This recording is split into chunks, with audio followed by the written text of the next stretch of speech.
இன்றைக்கி வந்து தேங்காய் பால் சாதம் தான். 2 ஸ்பூன் எண்ணெய் ஊற்றிட்டு 2 ஸ்பூன் நெய், பட்டை, கிராம்பு, ஏலக்காய், அப்புறம் 3 பெரிய வெங்காயம் சேர்த்துக்கிறேன், 2 பச்சை மிளகா, கொத்தமல்லி, புதினா, இஞ்சி பூண்டு பேஸ்ட்டு. நீங்கள் வேணால் மஞ்சத்தூள் சேர்த்துக்கலாம், சேர்த்துக்கலன்னா ப்ளைனாகவே ஒயிட் கலரில் செய்கிறேன்.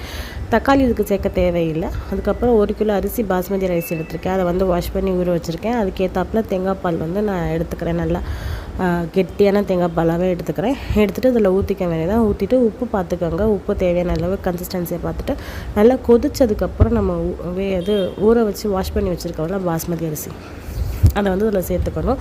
சேர்த்துட்டு நல்லா சாதமும் அரிசியும் சரிசமமாக வர வரலும் நம்ம மீடியம் ஃப்ளேமில், ஃபஸ்ட்டு ஹை ஃப்ளேமில் வச்சுட்டு அப்புறம் மீடியம் ஃப்ளேமில் வச்சுட்டு உங்களுக்கு கடைசியாக நெய் வேணுன்னா நெய் சேர்த்துக்கலாம். நெய் சேர்த்துட்டு 15லேருந்து 20 நிமிஷம் தம் போட்டுட்டு ஒரு 50 மினிட்ஸ்க்கு அப்புறம் நீங்கள் ஆஃப் பண்ணிங்கன்னா நல்லா உதிரியாக நல்லா டேஸ்ட்டாக இருக்கும். கண்டிப்பாக ட்ரை பண்ணி பாருங்கள், சூப்பராக இருக்கும். காரம் மைல்டாக தான் இருக்கும், அதனால் கண்டிப்பாக எல்லோரும் சாப்பிட்லாம். இதுக்கு சைடிஷ் வந்து தேங்காய் பால் கிரேவியும் சிக்கன் 65யும் தான். ஆக்சுவலாக வீடியோ வந்து போட முடியல, ரொம்ப பிஸியாக இருந்தது. அவரோட அப்போ வந்து இறந்துட்டாங்க, அதுக்கப்புறம் ஃபங்க்ஷன் அப்படி இப்படின்னு பிஸி ஆயிடுச்சு. இன்றைக்கி கண்டினியூஸாக போடுறேன். பிடிச்சிருந்தா லைக் பண்ணுங்கள், சப்ஸ்கிரைப் பண்ணுங்கள். பாய்.